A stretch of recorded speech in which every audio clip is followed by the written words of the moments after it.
나는 평소에 지나던 아가피아를 만나서 이렇게 말했어.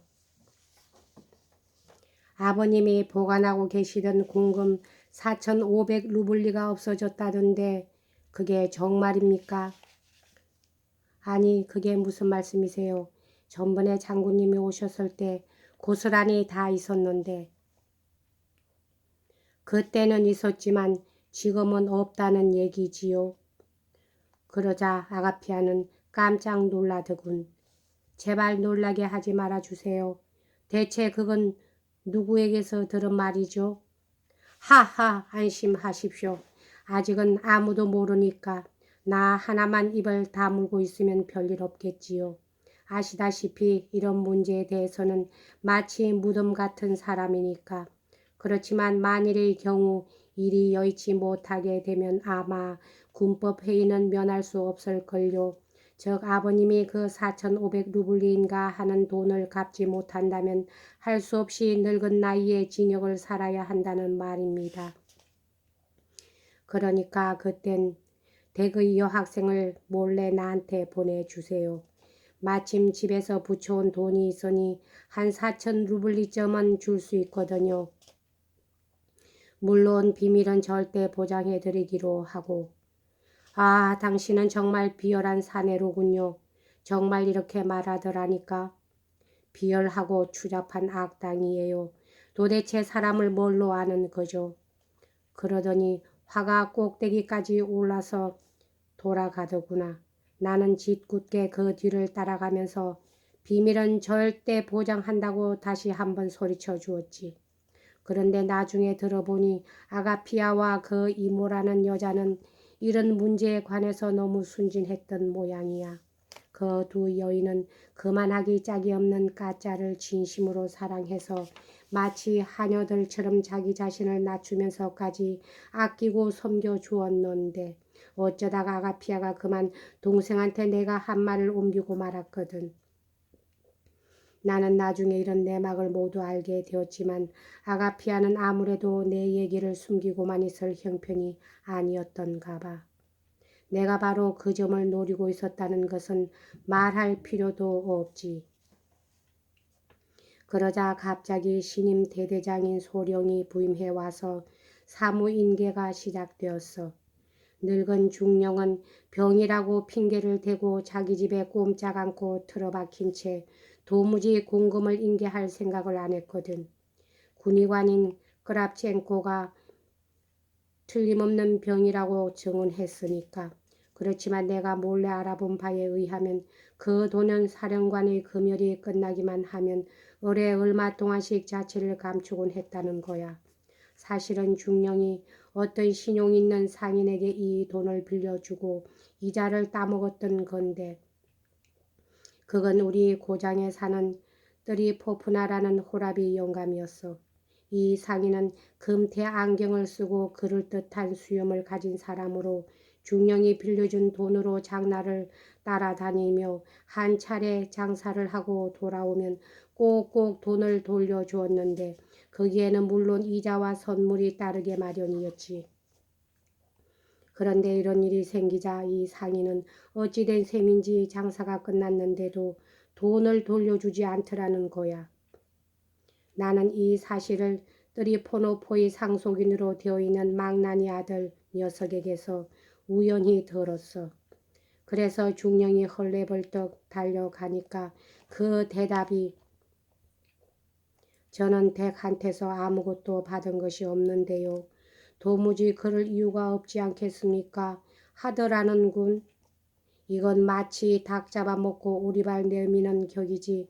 그래서 중령은 그만 머리를 싸매고 자리에 눕게 되었는데 여자들 셋이서 얼음찜질이니 뭐니 하고 야단 법석을 하는 판에 갑자기 연락병이 장부와 명령서를 가지고 들이닥쳤지 뭐야. 귀가는 2시간 이내에 필히 공금을 반납할 것 하는 명령서였지. 그는 서명을 하고 장부에 서명을 한 것을 후에 나도 본 적이 있어. 자리에서 일어나 군복을 입겠다면서 자기 방으로 가더니 이연발 엽총에 군용 탄약을 장전한 다음 오른쪽 장화를 벗고 총구를 가슴에 댄 채 발가락으로 방아쇠를 더듬기 시작했어. 그런데 마침 그 순간에 그전부터 내 말을 듣고 경계를 게을리하지 않고 있던 아가피아가 아버지의 행동을 몰래 지켜보고 있다가 후다닥 달라들어 아버지를 뒤에서 꽉 부둥켜 안았거든. 총은 천장을 향해서 발사되어 아무도 다친 사람은 없었지만 이내 사람들이 달려와서 중령을 붙들고 총을 빼앗는다, 꼼짝 못하게 두 손을 붙잡는다 해서 한바탕 소동을 벌였지. 그렇지만 이건 죄다 나중에 알게 된 일이고 바로 그때 나는 집에서 외출 준비를 하고 있었어. 마침 황혼이 깃들 무렵이었는데 머리를 빗고 손수건에 향수를 뿌리고 모자까지 집어들고서 막 나서려는 판인데 갑자기 문이 열리면서 내 방 앞에 까체리나 이바노브나가 우뚝 서 있지 않겠니? 세상에는 정말 이상한 경우도 있긴 있는 모양이라 그 아가씨가 내 집으로 들어오는 걸 길에서 본 사람은 희한하게도 한 사람도 없었어. 그래서 여기에 대한 소문 같은 것도 전혀 나돌지 않았지. 나는 관리 미망인 두 사람이 사는 집에서 하숙을 하고 있었는데 둘 다 늙어 빠진 할머니들로서 내게 여러 가지로 잘해주었어. 내 말이라면 무엇이든지 잘 들어주는 이 점잖은 할머니들은 이 일에 대해서도 내 부탁을 지켜 쇠통을 채운 것처럼 입을 꽉 봉해버렸거든. 물론 나는 까체리나가 찾아온 이유를 당장에 알아채었지.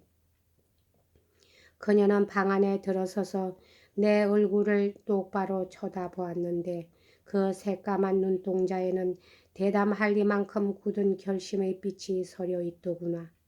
그렇지만 입술과 그 언저리에는 역시 망설임의 표정이 떠올라 있었어. 언니한테서 들었는데 내가 혼자 여기로 당신을 찾아가면 4,500 루블리를 주실 거라고 해서. 그래서 왔어요. 어서 돈을 주세요. 겨우 이렇게 말하더니 목이 콱 메인 듯이 그만 겁먹은 듯이 입을 다물어 버렸는데 입술 언저리가 가늘게 떨리고 있더군. 예, 알료샤. 너 듣고 있니? 아니면 잠을 자고 있니? 응?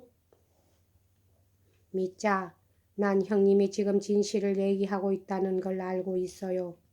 알로샤는 흥분된 음성으로 말했다.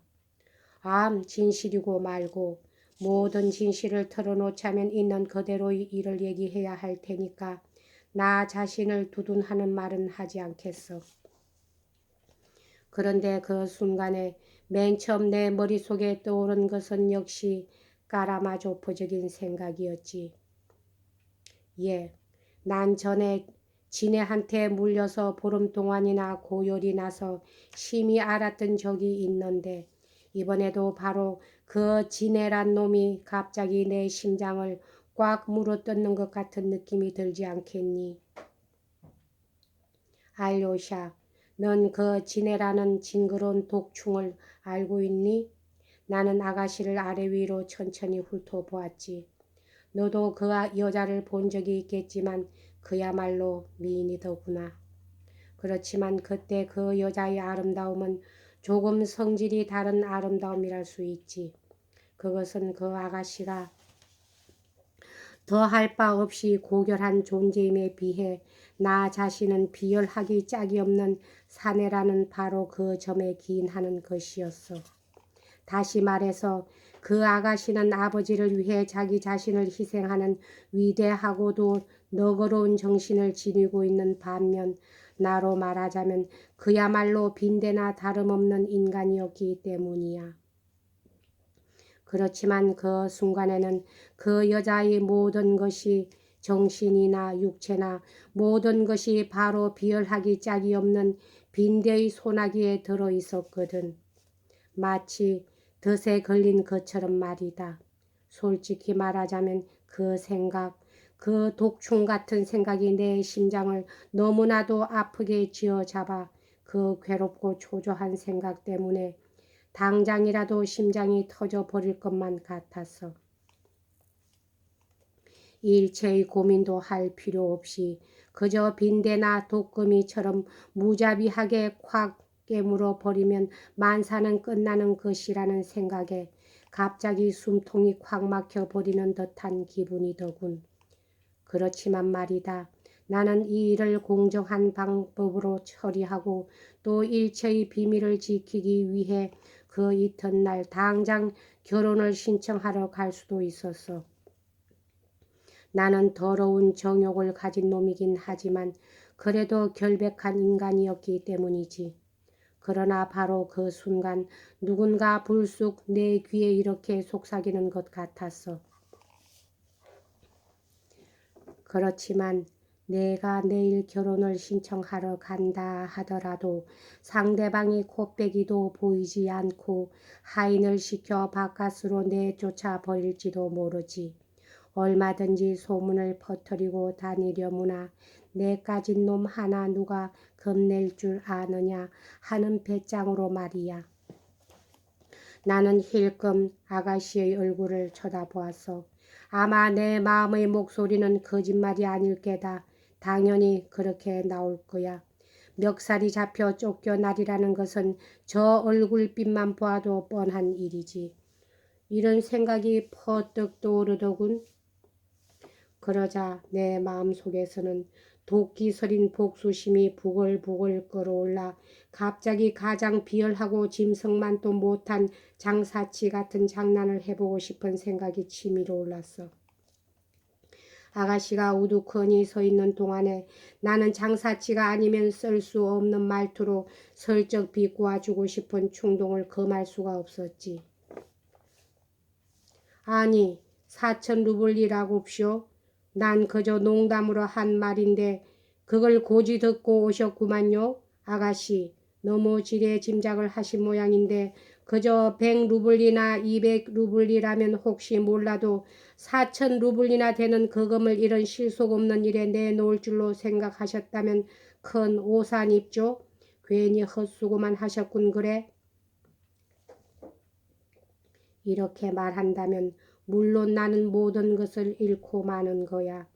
아가씨는 틀림없이 뺑소니를 치고 말 테니까 말이다.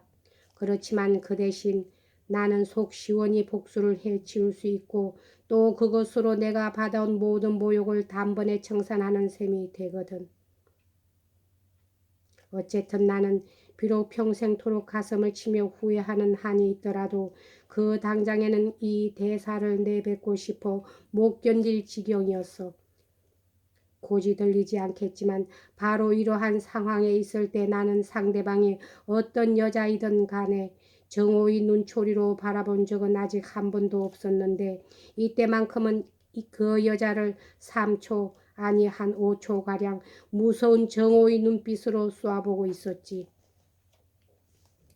그렇지만 그 정오야말로 사랑과 미칠 듯한 사랑과 머리카락 한 오락의 차이밖에 없는 것이 아니겠니.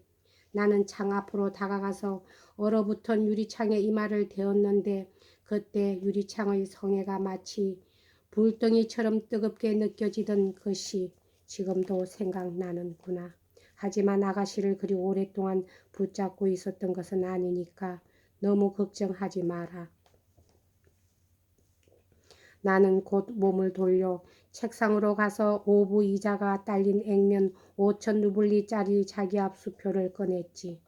그건 프랑스어 수거집 속에 끼어 있었거든. 그리고 말없이 수표를 아가씨에게 보여준 다음 공손히 접어서 내어주고 나서 현관으로 통하는 문을 직접 열어주면서 한 걸음 뒤로 물러나 정중하게 허리를 굽혔어. 이건 정말이야. 믿어주렴. 아가씨는 몸을 바르르 떨면서 잠시 동안 백지장처럼 하얗게 질린 채 내 얼굴을 뚫어지게 응시하더군.